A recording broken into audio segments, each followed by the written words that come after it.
So ಈಗ training ಅಂತಂದರೆ hardest part ಏನು ನಿನ್ನ ಟ್ರೈನಿಂಗ್ದು? ಟ್ರೈನಿಂಗ್ದು ಹಾರ್ಡೆಸ್ಟ್ ಪಾರ್ಟ್ ಅಂತ ಇರಲ್ಲ, ಯಾಕಂದರೆ ಅದು ಅವ್ರ ಮೈಂಡ್ಸೆಟ್ ಮೇಲೆ, ಅಂದರೆ ಅವ್ರು ಅಂದ್ಕೊಳ್ಳೋದು ಅದು ಅಲ್ವಾ.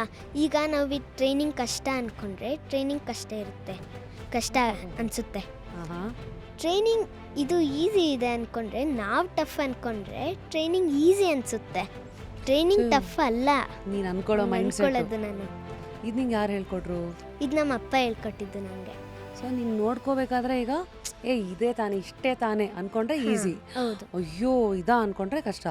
ಅದು ನಮ್ಮ ಮೈಂಡ್ಸೆಟ್ ಮೇಲೆ, ಅಂದರೆ ನಾವು ಅಂದ್ಕೊಳ್ಳೋದ್ರ ಮೇಲೆ ಹೋಗುತ್ತೆ. ಸೊ ಈಗ ಟ್ರೈನಿಂಗ್ ಬಗ್ಗೆ ಮಾತಾಡೋದಾದ್ರೆ ಹಾಂ, ನಿನ್ಗೆ ಹೇಗಿರುತ್ತೆ ಟ್ರೈನಿಂಗ್ ಆಜ್ಞಾ? ಟ್ರೈನಿಂಗು ನಂದು ಇನ್ನ ಡೇ 5 o'clock ಎದ್ದೇಳ್ತೀನಿ, 6:30ಗೆ ಕ್ಲಾಸಿಗೆ ಹೋಗ್ತೀನಿ, ಎಲ್ಲ ಫ್ರೆಶ್ ಅಪ್ ಆಗಿಬಿಟ್ಟು.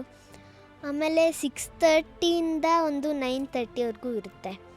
ಅಲ್ಲಿಂದ ಬಂದಮೇಲೆ ಸ್ಕೂಲ್ ಇರುತ್ತೆ, ಸ್ಕೂಲ್ದು ಅಟೆಂಡ್ ಮಾಡ್ತೀನಿ, ಅದು 2:40ಗೆಲ್ಲ ಮುಗಿಯುತ್ತೆ.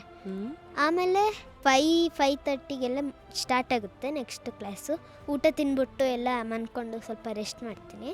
ಆಮೇಲೆ 5:30 ಕ್ಲಾಸ್ ಸ್ಟಾರ್ಟ್ ಆಗುತ್ತೆ, ಅದೊಂದು 8-9 ಹಂಗೆಲ್ಲ ಆಗುತ್ತೆ. ಫುಲ್ ವಿಡಿಯೋನ ನೋಡಿ ಆನ್ ರ್ಯಾಪಿಡ್ ರಾಶ್ಮೀಸ್ ಯೂಟ್ಯೂಬ್ ಚಾನಲ್.